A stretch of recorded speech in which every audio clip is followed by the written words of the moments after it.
The arrival. The stars looked different that night.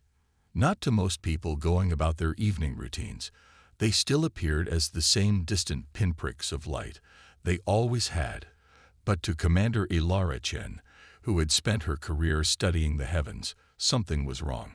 Through the advanced telescope at Mauna Kea Observatory, she tracked the subtle distortion patterns that no civilian equipment could detect.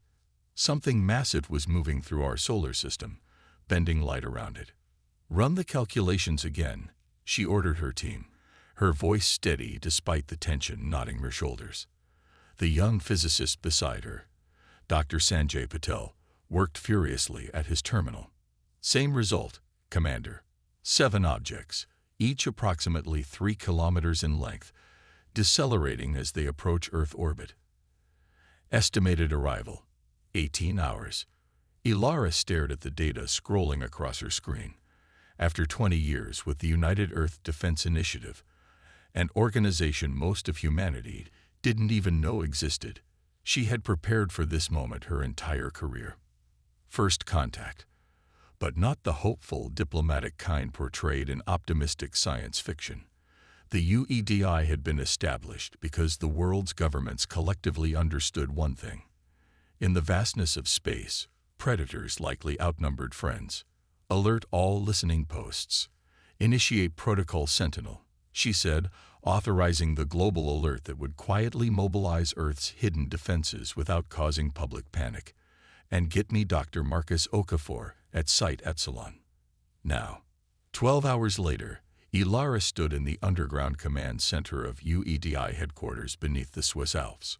Representatives from 20 nations occupied the tiered seating around the central holographic display, showing 7 massive vessels now in high Earth orbit. Dr. Riza Marcus Okafor, Earth's leading xenolinguist and theoretical physicist, stood beside her, his tall frame bent slightly as he studied the incoming transmissions.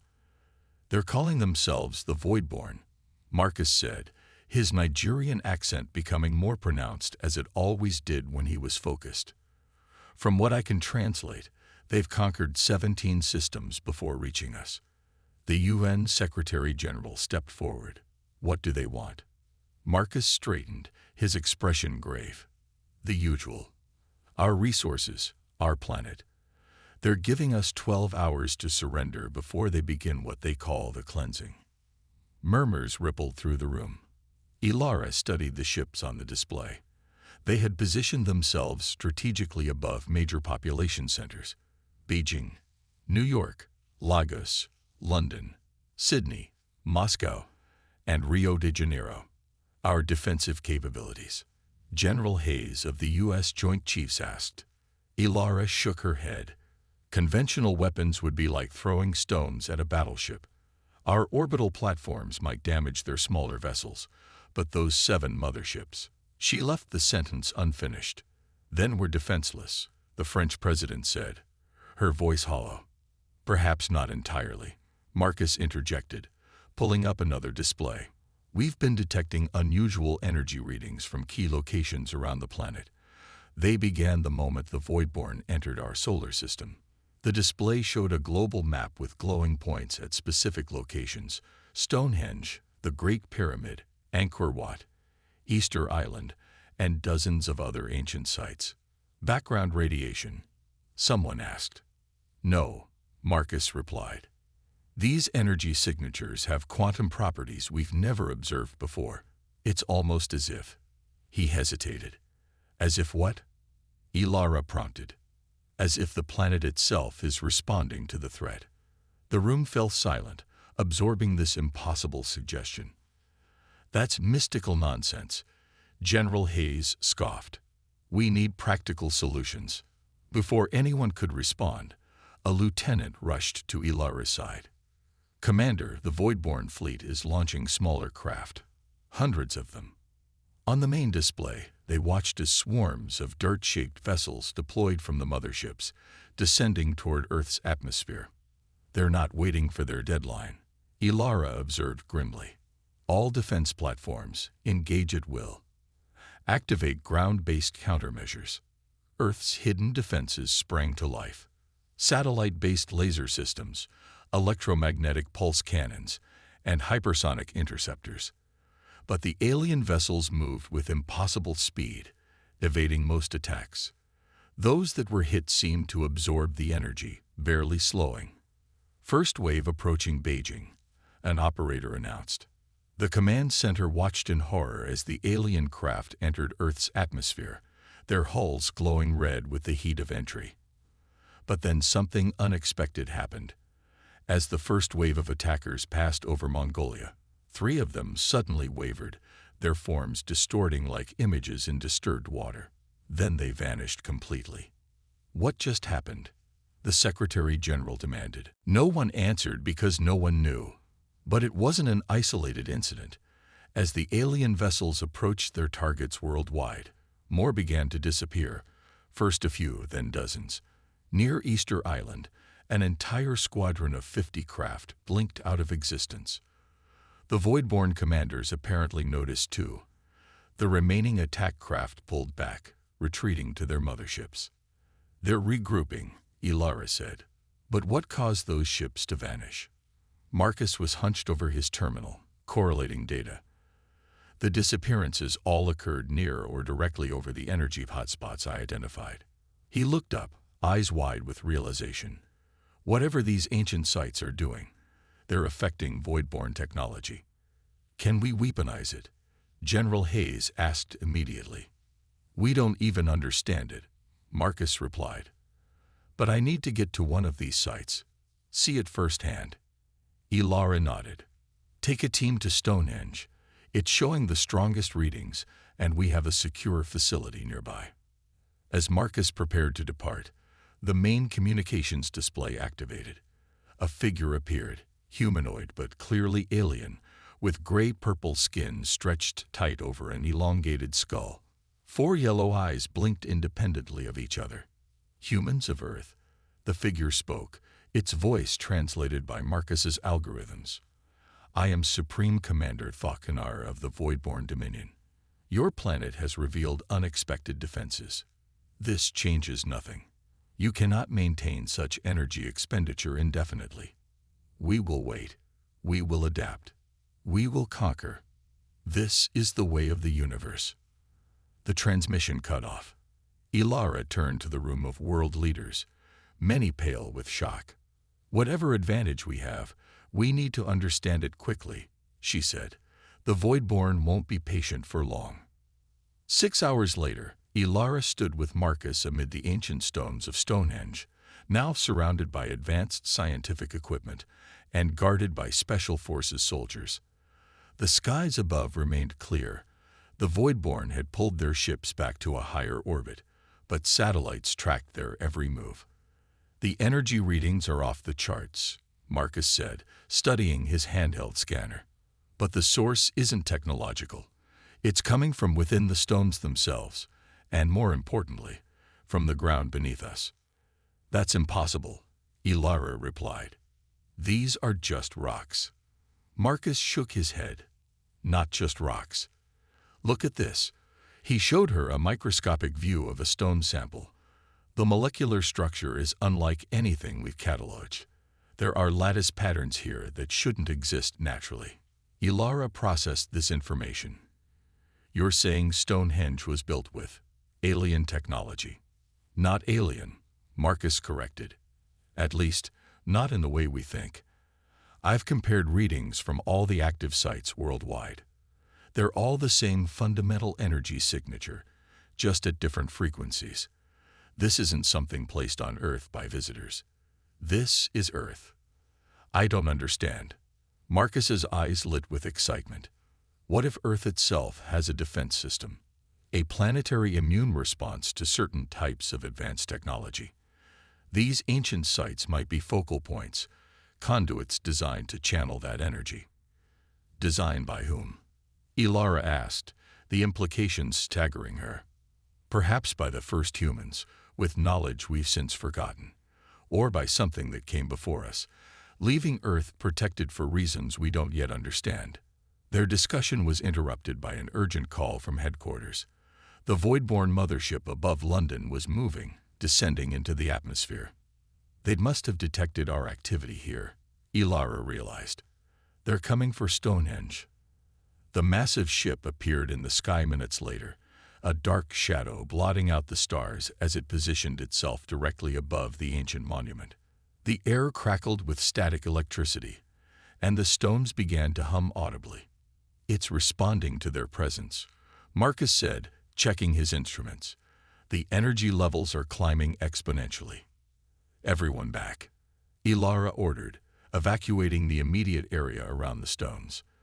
From the underbelly of the void-borne ship, a brilliant beam of energy lanced downward, striking the center of the stone circle. But instead of destruction, something miraculous happened. The energy beam seemed to bend and twist, flowing into the stones, which began to glow with an unearthly blue light. The ground trembled as lines of the same blue luminescence spread outward from Stonehenge, tracing patterns across the landscape that matched ancient ley lines. The void-borne ship attempted to pull away, engines flaring, but it was too late.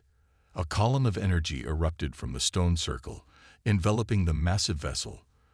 For a moment, the ship appeared to stretch and distort, its matter seemingly pulled in impossible directions. Then, with a silent flash that temporarily blinded everyone watching, it vanished. When Ilara could see again, she stared at the empty sky in astonishment. The ship was completely gone. No explosion, no debris, nothing to indicate it had ever been there except for the readings on their instruments. "What just happened?" she asked, her voice barely above a whisper. Marcus looked equally stunned. I think Earth just defended itself." Back at headquarters, chaos reigned as reports flooded in from around the world. The remaining 6 void-borne motherships were retreating to a higher orbit, but at 3 other ancient sites, the Great Pyramid, Angkor Wat, and a previously unremarkable location in the Amazon rainforest, similar energy patterns were emerging. "It's spreading," Marcus explained to the assembled leaders. "The activation of Stonehenge has triggered a chain reaction. Earth's defense system is waking up completely." "Defense against what exactly?" the Secretary General asked. "Against any sufficiently advanced technology that represents a threat," Marcus theorized. "The void-borne ships have quantum manipulation drives. They bend space-time for propulsion and weapon systems. Earth's defense appears specifically designed to counter that technology." "By doing what to the ships?" "Destroying them," General Hayes pressed. Marcus shook his head. "Not destroying. Displacing. Based on the energy readings, my theory is that the ships are being shifted into another dimensional space, effectively removed from our reality." Ilara considered the implications. "If that's true, then Earth has an absolute defense against certain types of advanced technology. But why haven't we detected this system before?" "It only activates in response to specific threats," Marcus suggested, "and humanity hasn't developed the kind of quantum technology that would trigger it. We've been living above this planetary defense system our entire existence, never knowing it was there." As they spoke, the remaining void-borne ships moved into new positions, maintaining distance from the now glowing sites on Earth's surface. "They're adapting," Ilara observed, "staying clear of the active zones." "But they're not leaving," the Chinese premier noted. "They still outnumber us 6-1. The communications display activated again, showing Supreme Commander Thaknar. The alien's 4 eyes narrowed, focusing directly on Ilara. "Commander Chen," the Voidborn said, surprising everyone that it knew her name. "Your world has unexpected defenses, indeed, but we have conquered worlds with ancient technologies before. This is merely a delay, not a victory. We will find the source of this power, and we will neutralize it. The Voidborn do not retreat." The transmission ended, leaving the command center in tense silence. "How do they know who you are?" Marcus asked quietly. Ilara's expression hardened. "They've been watching us longer than we realized, and they're right about one thing. This isn't over." She turned to address the room. "We need to fully activate Earth's defense system before they find a way to disable it. Dr. Okafor and I will lead teams to the primary sites. We have a narrow window to secure our planet. As leaders debated and plans formed, Ilara gazed at the global display, showing the growing network of energy connecting Earth's ancient sites. Humanity had been given an unexpected advantage against an overwhelming force. Now they needed to understand it, strengthen it, and prepare for the Voidborn's next move. The real battle was just beginning. The reckoning. The Voidborn struck back with calculated fury. 3 days after their first ship vanished, they launched a coordinated attack against Earth's defense network.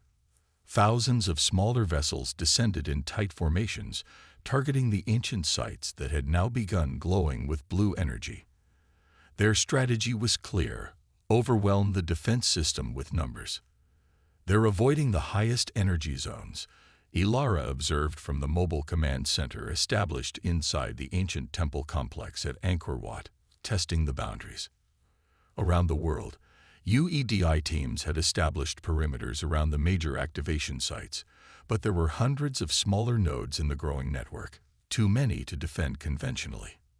The air above Cambodia shimmered as Voidborn fighters screamed past, launching energy weapons at the temple spires. Unlike their previous attacks, these beams scattered before impact, dispersing their energy to avoid triggering the displacement effect. "They're learning," Marcus said grimly, "adjusting their weapons to operate under our defense threshold." Ilara watched as several of the ancient structures took hits, stone facades crumbling under the assault. But even as the physical structures sustained damage, the blue energy pulsing through the site intensified. The temples aren't the source, she realized. They're just conduits. The real network is below. Similar attacks were unfolding worldwide. At some sites, the Voidborn tactics worked, their reduced power weapons causing damage without triggering the displacement effect. But at others, particularly where the energy readings were strongest, ships continued to vanish when they pressed too close. In the skies above Easter Island, an entire squadron disappeared when they attempted to land troops. At Stonehenge, Voidborn ground forces approaching on foot were thrown back by invisible barriers when they reached the outer ring. And at Göbekli Tepe in Turkey, humanity's oldest known temple complex, the very air seemed to tear open when a mothership ventured too close, creating a swirling vortex that consumed the massive vessel. Still, the Voidborn pressed their advantage where they could. Reports of ground forces establishing footholds came in from Nazca, Teotihuacan, and several sites in China. "We need to understand this system better," Ilara told Marcus as they watched another skirmish unfold over Angkor Wat. "There must be a way to strengthen it, to expand its reach." Marcus had been correlating data from all active sites, searching for patterns. "I think I found something," he said, pulling up a holographic map. "The strongest displacements are happening at sites aligned with specific astronomical configurations. Right now, 7 major sites form a pattern matching the Pleiades star cluster." "Meaning what?" "Meaning the system might have activation sequences based on celestial alignments. Look at this." He showed her historical data tracking unusual energy spikes at various sites over centuries. These patterns match solar eclipses, equinoxes, planetary alignments. "So the system is tied to astronomical events," Ilara said, beginning to understand. "That's why it's never been fully active before. We've never had a planetary threat during the right alignment." Marcus nodded excitedly. "And right now, we're 3 days away from a rare alignment of Jupiter, Saturn, and Mars that occurs only every 372 years. If my calculations are correct, it will create a perfect energy confluence at a previously dormant site." "Where?" He zoomed the map to a remote location in the Australian outback. "Here, an aboriginal sacred site called Karlu Karlu, the Devil's Marbles.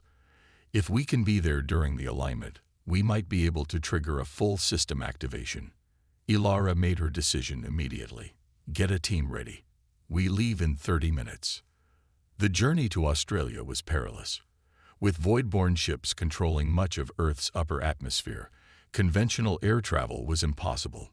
Instead, they traveled by sea and land, using underground UEDI networks where possible. 3 days of hard travel brought them to the red heart of Australia, where ancient rounded boulders stood in seemingly random arrangements across a desert landscape. These formations are millions of years old, Marcus explained as they arrived with their small team of scientists and security personnel. Far older than Stonehenge or the pyramids. Yet they're part of the same system, Ilara noted, checking her scanner. Low energy readings now, but growing stronger as the alignment approaches. They set up their equipment around the largest boulder formation, tracking both the approaching planetary alignment and void-borne ship movements. The alien forces had clearly detected their activity. 2 motherships were changing course, heading for their location. 8 hours until they reach us, Ilara's security chief reported. 5 hours until the planetary alignment. As dusk fell over the Australian desert, the ancient stones began to emit a faint blue glow. Marcus worked frantically, comparing energy signatures with those from other sites, while Ilara coordinated with what remained of Earth's Unify command. The void-borne ships are moving faster than expected, the security chief updated. New ETA, 3 hours. The alignment isn't complete yet, Marcus said, frustration evident in his voice. We need more time. Ilara studied the approaching threat on her tactical display, then made a decision. We have to stall them. She turned to her security team. Prepare our Icarus drones. The Icarus project was UEDI's most advanced defensive weapon, hypersonic drones equipped with miniaturized fusion generators, not powerful enough to destroy a void-borne mothership, but potentially distracting. Launch all 20, Ilara ordered. Program them to execute random evasive patterns near the approaching ships. Don't attack directly, just keep their attention. As the drones rocketed skyward, Ilara joined Marcus at the central boulder formation. How can I help? He handed her a specialized scanner. These rocks aren't just rock. They contain crystalline structures with quantum properties. I need readings from each major formation. They worked together through the night, mapping the site's energy grid as the stars wheeled overhead. Jupiter, Saturn, and Mars gradually moved into alignment, and with each passing hour, the blue luminescence intensified. Beneath their feet, they could feel vibrations in the Earth itself. 1 hour to alignment, Marcus announced, his face illuminated by the glow of his instruments. And the Voidborn have detected our drones. They've slowed their approach to deal with them. The tactical display showed the alien ships methodically destroying the Icarus drones, but the distraction was working. Their arrival would now coincide, almost exactly with the planetary alignment. As the final hour approached, the entire site at Karlu hummed with energy. The spaces between boulders filled with shimmering blue light, creating patterns that matched constellations in the night sky above. Marcus worked feverishly, adjusting equipment and taking readings. I've identified the central node, he told Ilara, pointing to a formation of 3 balanced rocks. When the alignment reaches its peak, this is where the energy will concentrate. What do we do then? Ilara asked. Marcus hesitated. Theory suggests the system needs a genetic trigger, DNA from an indigenous species. At other sites, researchers reported the system responded when touched by human hands during energy spikes. Ilara understood. So when the time comes, someone needs to make direct contact with the central node, Marcus confirmed. It could be dangerous. The energy readings are already beyond anything we've measured at other sites. The security chief's voice crackled over their comms. Voidborne ships entering visual range. ETA 20 minutes. Above them, the 3 planets were nearly aligned, their light combining with the stars to cast strange shadows across the ancient site. The blue energy had grown so intense it was now visible from kilometers away, a beacon in the desert night. 5 minutes to perfect alignment, Marcus announced. The ground beneath them shuddered as if the entire continent was trembling. Around the world, similar reactions were being reported from all active sites, a global awakening of Earth's hidden defense. Voidborne ships deploying attack craft, the security chief warned. Hundreds of them. They're coming in fast. Ilara watched the tactical display as waves of alien fighters descended toward their position. The motherships remained in high atmosphere, a lesson learned from previous losses. 2 minutes to alignment. The first energy weapons trucked near their position, sending plumes of red earth skyward. The security team returned fire with their conventional weapons, buying precious seconds. 1 minute. Marcus positioned himself by the central node, instruments ready to record what would happen. The energy is reaching critical levels. Ilara joined him, staring at the glowing rocks. Will this work? In theory, he replied. But the system needs activation at the exact moment of alignment. Someone has to. I know, Ilara interrupted. She removed her glove and extended her hand toward the central stone. I'll do it. The sky above them filled with voidborne fighters, their weapons charging. The planetary alignment reached its apex, 3 worlds perfectly positioned in the night sky. Now, Marcus shouted. Ilara pressed her palm against the ancient stone. The effect was immediate and overwhelming. Blue energy surged up her arm, through her body, momentarily lifting her off the ground as the entire site erupted with blinding light. She felt information flooding her consciousness, not in words but in pure concepts, and knowledge transfer too rapid to fully comprehend. Above them, the approaching voidborne ships distorted and vanished by the dozens. Higher up, the 2 motherships attempted to retreat, but tendrils of blue energy reached into the sky, wrapping around their massive hulls. Like their smaller counterparts, they stretched, twisted, and disappeared. Across the globe, the effect repeated at every active site. The remaining voidborne forces found themselves trapped in an expanding web of energy that now enveloped the entire planet. Within minutes, their invasion force had vanished completely. When the light finally faded, Ilara collapsed to her knees, overwhelmed by the experience. Marcus rushed to her side. Are you all right? What happened? She struggled to find words for what she had experienced. I saw everything. The system, its purpose. It's so much more than we imagined. In the command center beneath the Swiss Alps, stunned silence gave way to cautious celebration as reports confirmed all voidborne ships had vanished.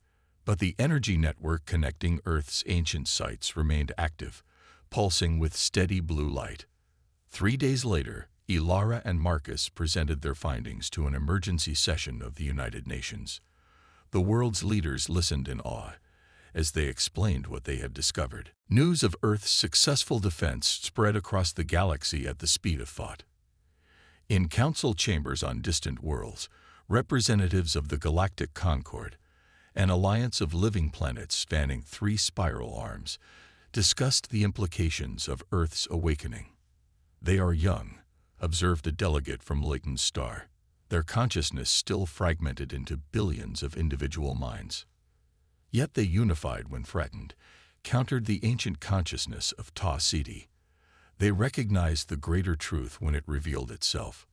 The question remains, said the chair being, a crystalline entity representing a gas giant in the Pleiades cluster. Are they ready for integration into the Concord? The test of the Voidborn was merely the first challenge. They will face others, agreed Ta Siti. But Earth has chosen them as its guardians. We must respect that choice. The decision was unanimous.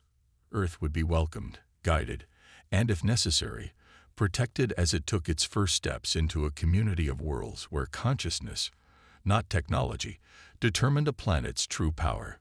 Humanity's journey had only just begun.